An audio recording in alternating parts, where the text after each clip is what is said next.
polluters. Now, the issue with that's in Monroe County. In our lawsuit, we actually have sued the Sheriff's Department, we have sued the pistol permitting offices in the county itself, because for whatever reason, and Erie County is no exception here, Western New York County offices continue to cling to this unconstitutional May-issue pistol permitting system that has allowed all the pistol permitting offices to be completely shut down. And the problem with that is folks like the woman I just described in Monroe County and people in Erie County and all across Western New York, while this civil unrest grows, and I think it will grow, I don't think we've seen the worst of it, they are left defenseless amid this pandemic because emergency powers through the unconstitutional pistol permitting regime have been used to shut down, in essence, everybody's ability to procure a pistol for self-defense. And that's a huge issue right now, as we've all seen, as these what were begun as peaceful protests have devolved, unfortunately, into opportunistic violence. So, you know, what are we calling for in our lawsuit? One is to at least reopen the pistol permitting offices, allow people to very quickly procure pistols. I would now take that a step further. Given the extraordinary times in which we find ourselves with these riots progressing, we should simply suspend the May issue portions of the pistol permitting system. We should operate under the DC versus Heller 2008 Supreme Court decision. And what does that say? It says that the only way that you can preclude somebody from owning a firearm as a government official is if they're a convicted felon and or they've been involuntarily committed for mental health reasons. If they don't check either of those boxes, they should be able to go into a gun store today, anywhere in New York State, and pass that background check, and if they do, buy the pistol or buy the rifle today and be able to take that home without a permit. So we need to be looking at this logically and taking the violence that we're seeing seriously and give citizens the tools that they need to defend themselves as they're walking the streets and as they're in their homes. And I would take this a step further and look at the SAFE Act and how the SAFE Act right now is halting folks from utilizing the most effective weapon for self-defense to engage multiple attackers like the ones that we saw attack this woman in Rochester, and that's going to be an AR pattern rifle with a standard capacity magazine that is going to be able to allow you to run 30 rounds. You would need that to engage 5 or more attackers at one time, and we're seeing in the times that we're in right now the likelihood of that occurring very possible. So I would take things even further and say the SAFE Act, those provisions that stop citizens from accessing these critical weapons that are most effective for self-defense should be suspended, at least for the duration of these periods of civil unrest. So that's what we're asking for. That is the response that 2A-NYS has to the civil unrest that we are seeing all across Western New York, across New York State, and frankly across the nation. We'll transition now to this New York State Bar Association report that actually came out on the 15th but was publicized by NYSBA, the State Bar Association, on May the 28th. And in essence, what that report does is it uses this arcane 1905 court decision and the state of New York's less than a year-old reversal of the religious exemption for school children to not receive vaccines in public schools. They're using that as a justification, they believe, to allow the state to eventually, and Congress too, to eventually compel all United States citizens and all New Yorkers to receive a yet-to-be-developed COVID-19 vaccine. Now, there are a myriad of constitutional issues, civil rights issues tied to this, the first of which is the very concept of compelling as a condition for existence in the country or the state, forcing people to take in a vaccine into their own body, potentially against their will, that hasn't even been developed yet. So one of the issues here is it's unethical for an attorney to say, in my view, to say to a client or to anybody, we're going to justify through a prior court decision the compulsion of you to take a vaccine or some product into your body that isn't even in existence yet. So we don't even know how it's being produced, what is involved here. So that's one of the major issues out of the gate. To even make this be something approaching acceptability by the general public, I think that the state of New York and the State Bar Association would need to do several things. The first of which would be they need to demonstrate that the usual safeguards that the FDA has in place, the usual safeguards that are applicable to creating a vaccine to try and mitigate the potential ill effects of that vaccine, that those are still in place while this is created. And we know that the governor of New York and that the president of the country very much want to speed this along. They are removing the usual safeguards to creating this vaccine. So that's one of the issues. The second is that normally when a vaccine is released, most general practitioners will let that be on the market for a year to see how this actually interacts with people's bodies and the general population. And we know from what we're hearing, that's not going to be possible here. The state is going to compel you to take this vaccine as soon as it comes out. So that's an issue as well.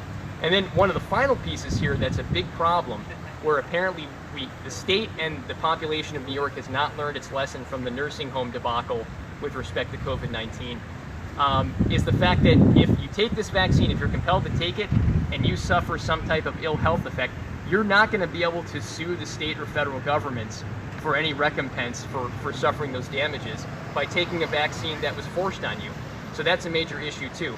So this whole standard operating procedure in the era of COVID, where we default to this like centralized God King that rules over the state, which currently is Andrew Cuomo, the problem with that is when he makes a mistake, which is going to happen, we saw this with the nursing home issue, thousands of people die, and then when the state is questioned on that, the governor just says, well, no one's really responsible, right? I'm not responsible, the state should not be sued. The state has inserted language into the budget process this year that completely shields nursing homes from being sued over this issue, which is, I think, frankly, a criminal matter. So that's sort of a window into what will happen here. If you're forced to take this vaccine and you have an autoimmune response as a result, and it in essence, cripples you or kills you or forces you to cause some type of ill health effect, you're going to have no recourse. The governor's going to shrug and say, oh, well, we did the best we could. That's unfortunate for you. You have no court to turn to sue over this issue, and basically, have a nice day. So those are the issues that we have with that COVID-19 vaccine. And I would point out, too, that the State Bar Association says that it would be within the state police powers to enforce mandating that this vaccine be taken by everybody. I just want to point out to all police agencies all across the state and the country, frankly, as well, we're going through a period of intense and I believe unprecedented for the last at least 30 years civil unrest in this state and nation. It's driven primarily by those on the left wing of the political spectrum. The problem with state police stepping in and compelling people to take this vaccine is you are then going to cause unrest on the grassroots right as well. And the problem with that is right now we're seeing that, quite frankly, the state police do not have support of the political left. The political left appear to want to, communicate and display hatred for the police, quite frankly. I just want state police officers to sit back for a moment and think about the fact that if they force these vaccines on people and they inflame the political right, they are going to have no base of support or legitimacy anywhere throughout the American polity. And that's going to be very dangerous for their leadership, for the safety of their officers, and frankly for the nation. So police agencies need to take a step back here and look at sort of the time horizon here of what the governor and the state legislature has done to police agencies historically. They've used them as pawns. We can look at the bail reform issue. We can look at the governor's response now to the way that police agencies are handling civil unrest across the state, which is to repeal a law that does not permit state police and police agencies all across the state, their personnel records and human resources records from being released. Now they're going to be. The green light law, which you can have differences of opinion on that, but I know for a fact that most police agencies have not agreed with the green light law. They were not brought in on enforcement decisions in crafting that legislation. The same issue holds true for the SAFE Act. Most law enforcement agencies in upstate New York don't appreciate the SAFE Act and the fact that they were not brought in on crafting that legislation. So my question to the state is, why do you keep taking orders from a governor and legislature that clearly despises you and is going to order you to do things that inflames their base of support, and then they're going to turn their back on you, like Mayor de Blasio is doing, like the governor is doing, like the legislature has always done? Now is a time for reflection among law enforcement. How much more of this are you going to take? Or are you going to stand up and recognize that in 2020 America, you are in fact a political institution? You can't escape that. You can't hide from it. And you're going to have to pick a side, and we hope it's the right side. So, the request is to the state police, do not force this vaccine on people without at least compelling the state to do the things that I already talked about. And then with respect to our lawsuit that's been filed in the Western District of New York in the building right behind us, I've made my case here. We need to be suspending, at least for the duration of the civil unrest, the May issue pistol permitting system, and frankly, we need to be suspending the SAFE Act as well. So with that, what I'm going to do is bring up Nancy Orticelli right now. She is the leader of the New York State Constitutional Coalition, and she's going to provide some thoughts on this as well. Thank you, everybody, for coming out.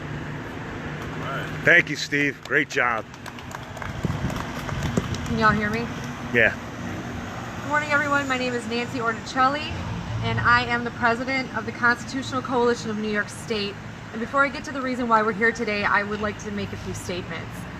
My heart is actually broken by the fact that big government has succeeded in continuing the narrative that races cannot coexist, and I'm angry over the fact that people who would love nothing more than complete control over our lives know that as a nation, if we are divided, then they can achieve that goal. Because they also know that united, they are not the ones calling the shots anymore, but we the people of the United States are, as it should be and as it was meant to be. Through all the events we see happening, from a man being killed by a police officer to looters rioting in the streets to elderly shop owners being beaten with 2x4s, there's no doubt in my mind that the Second Amendment is needed now more than ever to protect my person and that of my family should the need arise. The right to bear arms shall not be infringed. I would also like to take a moment to call on law enforcement who diligently take their oath to heart to protect and serve every human being, to take a stand against those who do not take their oaths seriously, and make the strong statement that they will not tolerate this from their fellow LEOs anymore. It's time to take this hard stand. It's actually past time that they took this hard stand.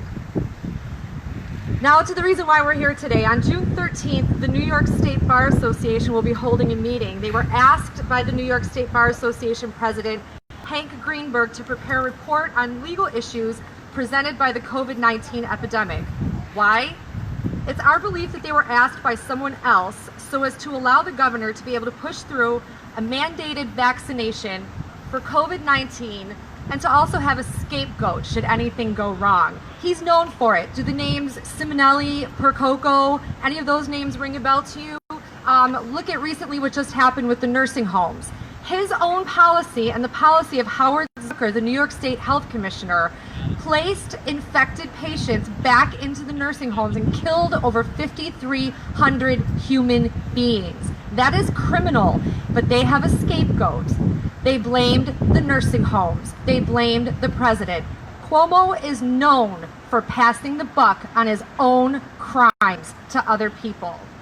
So a task force was put in place to study the legal and ethical questions raised by COVID-19. This report focused on the legal powers and duties of the state to protect the public health, as well as limitations on state power to preserve the legally protected interests of individuals. The largest minority group is the individual, and as such, our rights as members of that group are being trampled on daily. A quote from the report says, "For the sake of public health, mandatory vaccinations for COVID-19 should be required in the United States as soon as it is available. Mandatory vaccinations," listen to this, "are supported by the authority of the state police power when the vaccinations are necessary to protect the health of the community." What a terrifying statement.